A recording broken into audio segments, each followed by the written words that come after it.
حسن کا نشہ ہے۔ حضرت ابو بکر شبلی رحمۃ اللہ علیہ فرمایا کرتے تھے جو تیری بیٹی کو خوبصورت سمجھ کے اس کے ساتھ نکاح کرنا چاہے اسے بیٹی نہ دینا۔ حضرت جی کیوں؟ فرمایا حسن تو تھوڑے دن کے بعد ختم ہو جائے گا، پھر وہ اس کی قدر نہیں کرے گا، وہ تو کہیں اور منہ مارتا پھرے گا۔ حضرت ابو بکر شبلی رحمۃ اللہ تعالی علیہ کی بیٹی خوبصورت تھی، ایک نوجوان کہنے لگا میرا نکاح کر دیں۔ آپ فرمانے لگے پتر تو 1 مہینے کے بعد آنا، کر دوں گا، بڑی موٹی تازی خوبصورت صاحبزادی۔ تو حضرت نے اسے دوائی کھلائی، اسے پخانے لگ گئے، جو پخانہ کرتی ایک مٹکے میں سنبھال دیتے۔ تھوڑا وقت گزرا تو وہ ہڈیوں کا پنجر بن گئی، مہینے بھر میں دست اتنے آئے کہ کمزور ہو گئی۔ تو ابو بکر شبلی 1 مہینے کے بعد نوجوان کو بلایا، فرمایا ادھر آ تیرا نکاح کروں۔ بچی دکھائی تو وہ کمزور بستر پہ پڑی، فرمایا شادی کر، کہنے لگا اس سے نہیں میں نے کرنی۔ فرمایا یہ وہی ہے؟ کہنے لگا جی نہیں۔ فرمایا تو کہتا تھا مجھے عشق ہے، کدھر گیا تیرا عشق؟ کہنے لگا حضرت صاحب آپ کیسی بات کر رہے ہیں؟ فرمایا ادھر آ۔ پھر وہ مٹکا جس میں گند رکھا تھا وہاں لے گئے، فرمانے لگے تیرا اس کے ساتھ عشق تھا، یہ ہے تیرا عشق۔ فرمایا تو میں 4 دن روٹی کھلاؤں گا پھر تندرست ہو جائے گی، لیکن میں دیکھنا چاہتا تھا کہ تو میری بیٹی سے پیار کرتا ہے یا اس کے چہرے پہ آنے والی کچھ وقت کے لیے سرخی سے پیار کرتا ہے، اس لالی سے پیار کرتا ہے جو جوانی کے وقت بچوں اور بچیوں پہ آتی ہے۔ کس چیز کے دل دادا؟ یعنی کیا مطلب؟ نفس کی غلامی، سراسر غلامی، اور پلٹ پلٹ کے اور بڑے بڑے سیانے بندے چھوٹی سی خواہش کے لیے۔ کہ نبی پاک صلی اللہ تعالی علیہ وسلم نا کھجور کے تنے کے ساتھ ٹیک لگا کے جمعے کا خطبہ ارشاد فرماتے تھے۔ ایک صحابی نے یا ایک صحابیہ نے عرض کی یا رسول اللہ آپ کے لیے ممبر نہ بنا دیں؟ فرمایا بنا دو۔ 3 سیڑھیوں والا ممبر بنا دیا گیا، حضور ممبر پہ جلوہ فراز ہوئے، اور جس تنے کے ساتھ ٹیک لگا کے خطبہ دیتے تھے اس کے قریب سے گزر کے گئے تو صحابہ فرماتے ہیں وہ اس طرح رویا جس طرح بچہ رویا کرتا ہے۔ اس کا دل تھا جس نے محسوس کر لیا کہ میں بچھڑ گیا ہوں، اس کی آنکھیں تھیں جس سے اس نے آنسو بہائے، اس کا سینہ تھا جہاں سے ہچکیوں کی آواز آئی تھی۔ کھجور کا تنا خشک، لیکن حضور قریب سے گزر گئے نا تو وہ رو پڑا۔ صحابہ کرام علیہم رضوان فرماتے ہیں ہمیں تو سمجھ نہیں آ رہی تھی کیا ہو رہا ہے۔ حضور ممبر سے اٹھے تو صحابہ فرماتے ہیں جس طرح ماں بچے کو گود میں لے کے چپ کراتی ہے تو وہ چپ کر جاتا ہے نا، اس طرح حضور نے اسے سینے سے لگایا، اور جب تسلی دی تو وہ چپ کر گیا۔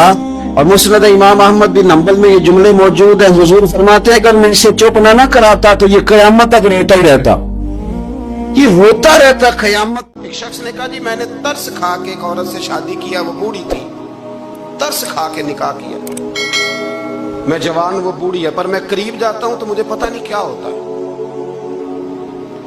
وہ بڑی جگہ پہ گیا ہوں پر میرا مسئلہ نہیں حل ہوتا، حالانکہ وہ لاوارث تھی اور شادی نہیں اس کی ہو سکی۔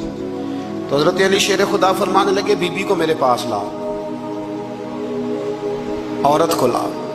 وہ لائے تو آپ فرمایا تیرا نکاح نہیں ہوا؟ کہنے لگی نہیں۔ فرمایا سوچ لے، چپ کر گئی۔ فرمایا کوئی گناہ کیا ہو؟ خاموش ہو گئی۔ کہنے لگی میں نے میرا آغاز تھا جوانی کا تو میں نے ایک ناجائز بچہ پیدا کیا اور اسے پھینک دیا، آبادی میں پھینکا۔ تو حضرت علی شیر خدا فرمانے لگے یہ تیرا وہی بچہ ہے۔ چونکہ جو اس نے کیفیات بتائی ہیں وہ یہ ہے کہ انسان ماں بہن جو اس کی ہوتی ہے تعلق سوچ سمجھ کے لگائے، غور کر کے لگائے۔ امام غزالی رحمۃ اللہ تعالی علیہ فرمایا کرتے تھے میں زیادہ حقوق ادا نہیں کر سکتا لہذا زیادہ دوستیاں نہیں بناتا۔ ہمارے ہاں جب رشتے بنتے ہیں تو پھر لوگ کہتے ہیں کہ جو میرا ہے وہ تیرا ہے اور جو تیرا ہے وہ میرا ہے، اور جب اختلاف ہوتا ہے تو پھر چائے کی پیالی کا بھی حساب کرنے لگ جاتا ہے۔ پھر کہتے ہیں وہ لاہور ایک دفعہ میں اور تو اکٹھے گئے تھے تو کرایہ میں نے دیا تھا، وہ بھی تیرا آدھا بنتا ہے۔ پھر لوگ حساب کرنے لگ جاتے ہیں۔ کورے برق کتاب نہیں ہوندے، پتھر دل گلاب نہیں ہوندے، بلیا پہلو ہی سوچ کے لائیں پھر یارہ نال حساب نہیں ہوندے۔ نبی پاک علیہ الصلوۃ والسلام نے فرمایا اگر تم چاہتے ہو نا تمہیں ایمان کی لذت نصیب ہو، اگر چاہتے ہو کہ ایمان کی لذت نصیب ہو تو 3 کام کرو۔ یا رسول اللہ صلی اللہ تعالی علیہ وسلم کون کون سے؟ حضور فرمانے لگے پہلا کام یہ کرو کہ ہر چیز سے بڑھ کر اللہ رسول سے محبت کرو، اور دوسرا فرمایا جس سے بھی پیار کرو نا اللہ رسول کی رضا کے لیے کرو۔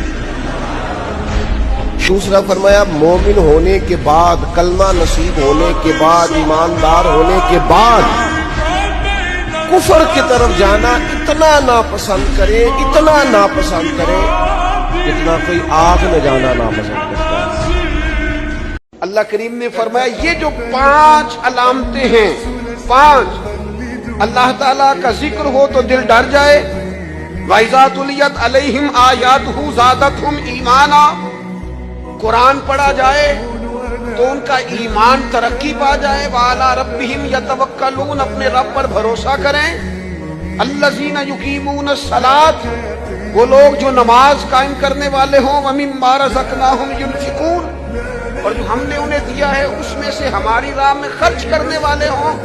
فرمایا جن لوگوں کے اندر یہ 5 علامتیں پائی جائیں گی، اولئک ھم المؤمنون حقا، فرمایا یہ سچے مومن ہیں۔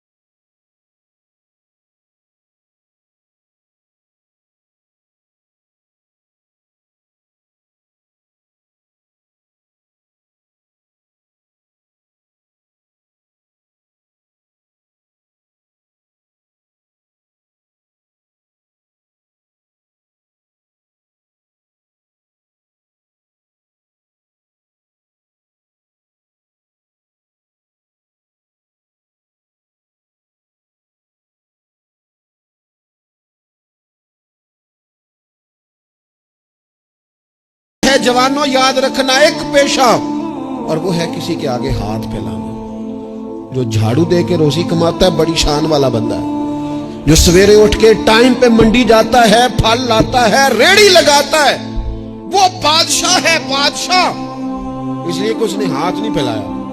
میرے رسول پاک علیہ السلام نے فرمایا سب سے بہترین کھانا وہ ہے جو اپنے ہاتھوں کی محنت سے تو کما کے کھاتا ہے، اور فرمایا اللہ کے نبی حضرت داؤد علیہ السلام اپنے ہاتھوں کی محنت کر کے کما کے کھایا کرتے۔